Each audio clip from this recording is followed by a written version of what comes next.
everyone, Desmond here, and today I want to talk to you all about developing strong hands to eventually throw a proper punch. So before I get into the whole technique of throwing proper punch and drills and training that you can do to again eventually develop a strong punch, I want to get into the psychology, the psyche of punching, right? So all of us can remember, a lifetime of watching action movies that we believe that we have a strong punch. Like if we get super angry, all of a sudden we would be able to KO the opponent with one shot, one punch, reference to the One Punch Man anime, and that would be a done deal and you go about your day. Well, unfortunately, that couldn't be farther from the truth. Just again, sharing my personal experience. Again, I was had a good 6 to 8 months of lifting. I consider myself to be a gym bro, going 6 times a week to the gym. I got real swole, and I thought I was real strong. And then I entered a boxing gym, thinking I was strong enough. I had enough strength to do what I needed to do, and man, that was a humbling experience when I met my soon-to-be boxing coach, right? That man danced around me, and I was winded just trying to hit him. I couldn't land a punch. And it was almost like the scene from, if y'all remember seeing that one episode with One Punch Man, where Genos is fighting Saitama, and Genos tells Saitama not to hold back, and Saitama says, all right, I won't hold back. And you see Saitama about to throw a real punch, and like the symbol, the kanji symbol death shows up right behind Genos, because he knows like, okay, I'm about to die right now.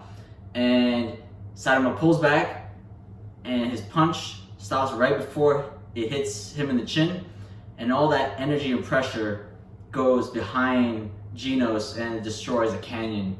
That's what it felt like when my boxing coach, he threw a real punch at me, stopped right before it hit my chin, and I felt the wind and like the power that it just brushed, the wind brushed my face, and I was like, I could have been in the emergency room right now.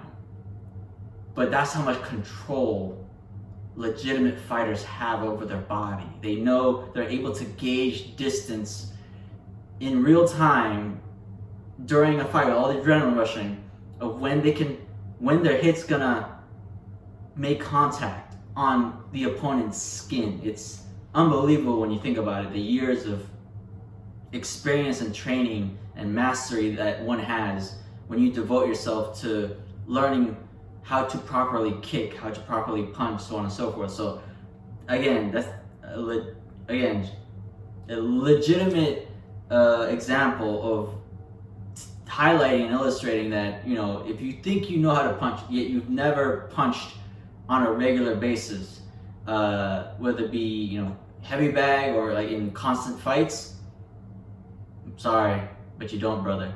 So now with the psychology out of the way, let me get into the whole thing. So one thing you're gonna want to do is, I'm sure you've seen it, if you have seen folks, like in gyms working on bags, if you see them like punching the bag with everything that they can, and the bag's like going back and forth, like it's just moving around like a lot, but you're not hearing that much, you can tell that that's not the proper way to punch. They're just throwing everything that they got, and it's not the right technique. The way I was trained is you want to punch through the bag, so the bag doesn't move that much, and you hear a loud sound. One thing I've learned when I was in my boxing journey is you can tell who has the right technique, whether it be punching through the whatever, heavy bag, speed bag, uppercut bag, you name it, or even the mitts that the coaches have when you're shooting via punching via target, right? And they're looking to hear that sound. Is your punch generating enough power? And they can tell by the sound of it, right? So again, you want to punch through the bag through the target. You're not punching at the target, right? So that's one. That's one way to tell if you're punching the right way, right? The other is that you wanna breathe. So I'll reference another anime. I like anime, Demon Slayer. So if y'all have seen practically the whole entire show, but especially this latest arc, the Hashira training arc, they have a huge focus on breathing, right? You want to breathe simultaneously while you're, throwing punches and then retracting punches and moving your footwork and moving your head and so on and so forth, right? So that is legitimate martial arts right there. You have to master your breathing, right? Or else you get winded, right? If you're not breathing, you're just throwing punches like Star Platinum from JoJo's Bizarre Adventure, you're not gonna last long in the fight, right? So you gotta master your breathing, right? So that's one thing that you need to look out for, right? Breathing. I just touched upon it, head movement, right? So there's one video that comes to mind where you probably see it on YouTube, probably just Google or YouTube, the Tai Chi master versus boxer. And it was this, I think it was some place in Asia. There's one Tai Chi master goes to a boxing gym and he's like, oh, I can take on any boxer that you have in this academy, in this dojo. Let me get in the ring with them, right? And show you the mastery of Tai Chi. Oh, that did not end well. They took an amateur boxer, and the Tai Chi master, yeah, he was throwing some hits there, but as soon as he got clocked in the face a few times, started getting disoriented, he wasn't moving his head, and the fight just turned out the boxer won, right? Which, again, it illustrates, and which is what I'm trying to highlight and emphasize, that in a match, especially in a street fight or in a life or death fight, you need to move your head. If your head is staying in one place, that's an easy target for the opponent, right? Whether it be a criminal or someone trying to do harm to your family or friends, or if you're just even sparring, right? You need to move your head. You need to always protect your face. There's so much that can happen if you don't move your head, right? If you get clocked in the temple, lights out, knockout, right? There's a reason why boxers always protect their jaw, because if the way it was explained to me, if your jaw dislocates, it's just easy to do with like an uppercut or something. That's a knockout right there, right? You get a broken nose. If you get punched real hard, it can mess up your eye. There's a lot of things that can happen with headshots. So you need to always, again, dodging, weaving, blocking, you need to master that, right? And if you don't know how to dodge, there's different methods that you can learn from social media. I could probably post some things on my channel and in my socials just to help y'all guys out. But there's a whole host of tools. There's a whole universe of knowledge that if y'all don't have any, experience with fighting or self-defense, there's a lot to know, to get into, to dive into. And again, I'm just sharing that if each of y'all, if we think that we know fighting based off watching a lot of action movies, a lot of action shows, playing a lot of action games, we don't. And it's a humbling experience to go through that journey. So again, I'm just sharing with you that, if you are interested in learning self-defense, learning how to protect people you care about with your fists, it's a journey, but it's a nice journey to go through, because you get to understand the discipline, the grit, and the martial arts itself, of whatever martial arts you choose, that these fighters legit go through. And it's also good to know that it's just a nice feeling to have when you know how to punch, you know how to self-defend yourself. So that way, when you're able to sleep at night with your family, your wife, should anything happen, when you're out and about, in the world or even at home, that you have that option that you can protect people you care about. So that's a good feeling to have. It's well earned. So I would definitely encourage to proceed forward in pursuing that skill set. Next thing I want to also say is it will take time. It will take time for your fists, if they haven't been punching in the past regularly, to go through this calcification process. And again, speaking from experience, it took my fists a couple months to get used to punching, right? First, you don't want to throw everything at the bag, right, at the heavy bag, because you don't have the right technique, and that's a quick way to get injured, right? I remember like boxer fractures where you can mess up your knuckles, or if you don't angle it right, you can mess up any form of your fingers if you don't have it properly closed in. So you want to make sure that you're not striking with everything that you have. You're just focusing on the form and the technique, right? Breathing right. And that would help with just getting your muscles conditioned. Another thing I want to share with y'all is for the folks who are familiar with lifting, right? So let's say you're working on your bicep curls, right?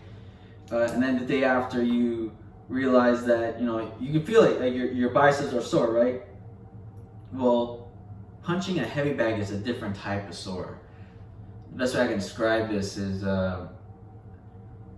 it's like your bones, I don't know what you call it, I'm losing the words, but your arm, like your entire arm bones is sore, and it's not muscle. It's literally the skeletal framework of your fists, your wrists, your knuckles, your arm, your elbow, even your elbow and your shoulder, going up to your shoulder.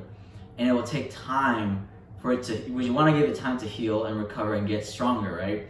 And consistently going to working the bag, right?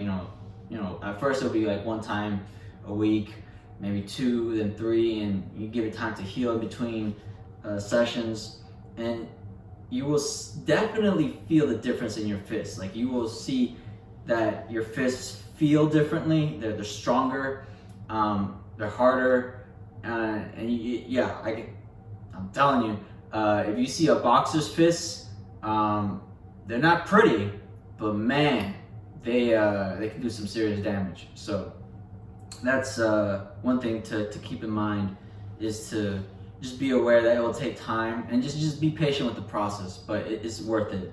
Another thing to consider, in order to protect your wrists, you need to have the right type of glove, right? So at first, and I'll probably post this on YouTube, because I remember my journey when I was trying to find videos of how to wrap my hands. Man, there would be like some videos online, whether it be Instagram or YouTube, where like the person video records themselves wrapping the wrist for one hand, but a different method the other hand. It is not consistent, or they wrap it when it's like you can't replicate it. I just remember going through all kinds of videos trying to learn it myself, and I had to put it all together in my head. But to make it easier for y'all, I'll just post a video of how to wrap your hands, both left hand and right hand, with the same method.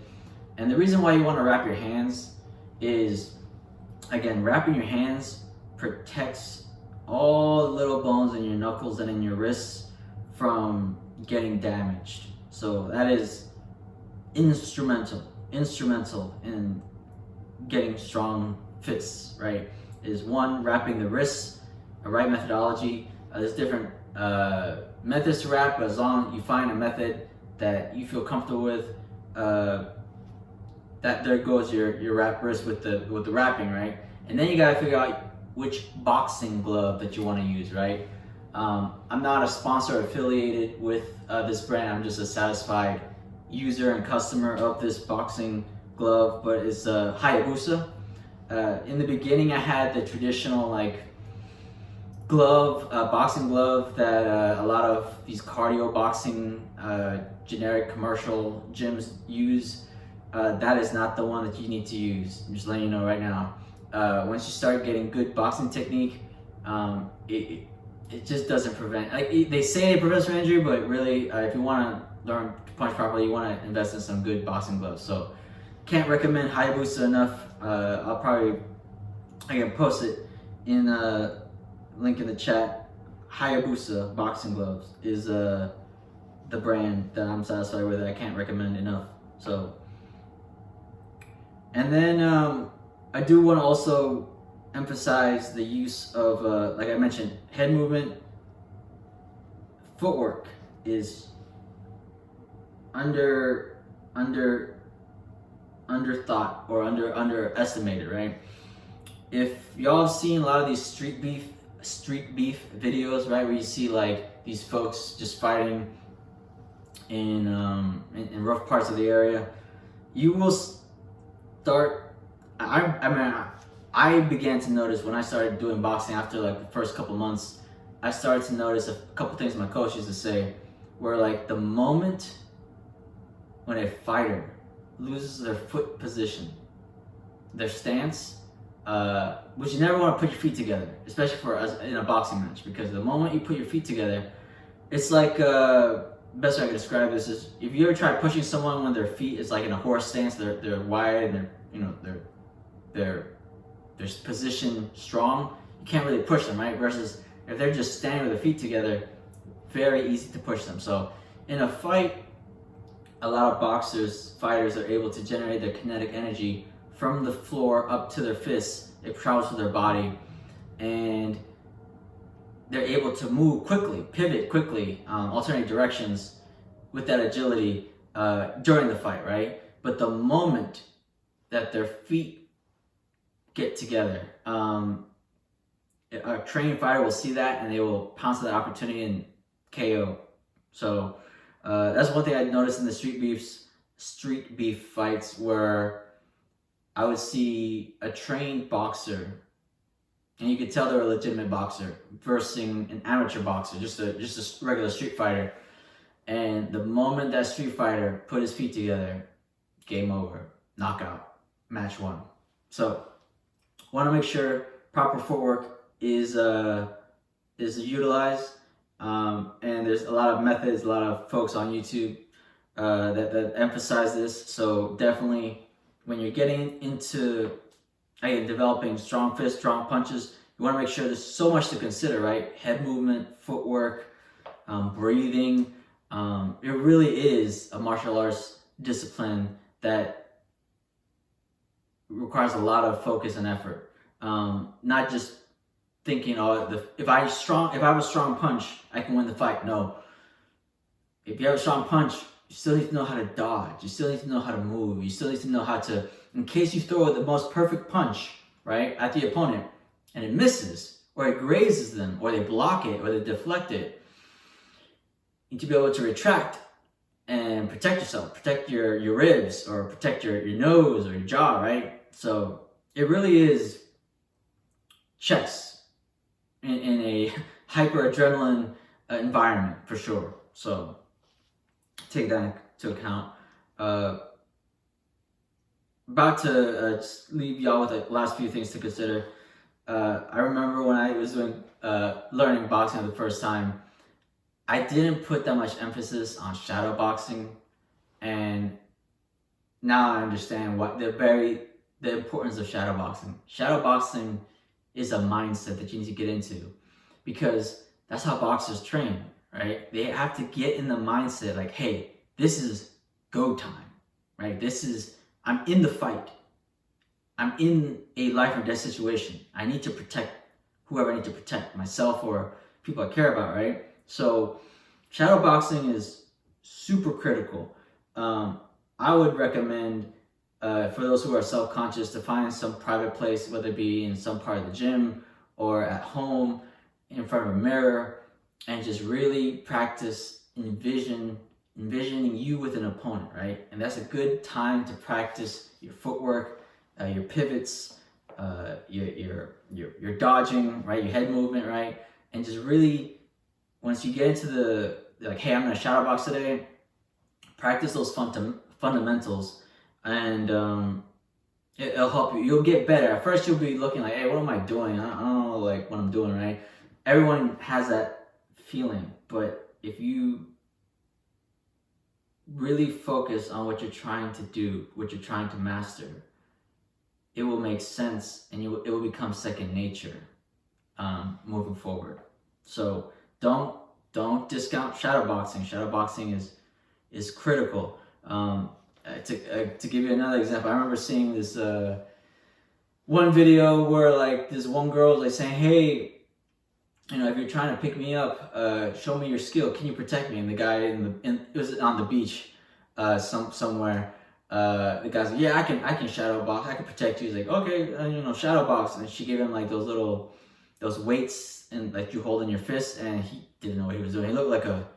He just didn't look right because he doesn't know how to shadow box. So you want to know how to shadow box when the occasion calls for it, right? So I'll leave you with this. As I close, is that in boxing, staying at the fundamental level, there's 6 different punches, right? Jab, cross, hooks, and uppercuts, right? And just relaying what I've been taught, for beginners, you want to stick to fundamentals, right? So your jabs and your cross. Hooks, it'll take some time to get the whipping motion right, but with uppercuts, it's more of an advanced punch. But that's one of my favorites, so I constantly practice it all the time.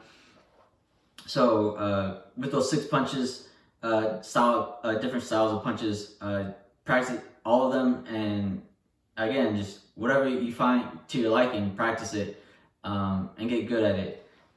Each different type of punch, again, will take time, and there's different types of bags, ways that you can practice the punches, right?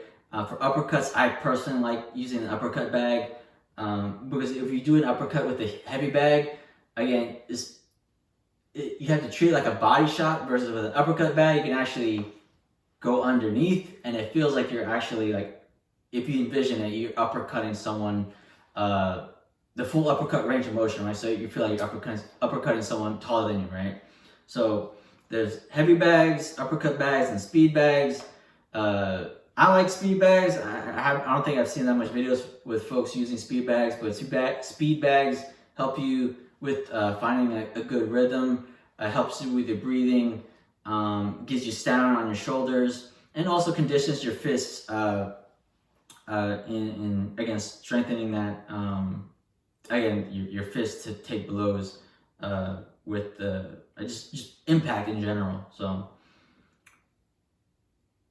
yeah, I think I've said a lot. So I see this video is running a little over, but yeah, if you find value in what I'm sharing, again, please like, comment, subscribe, and share. And I wish you all the best. So this is Desmond signing out. Good journey.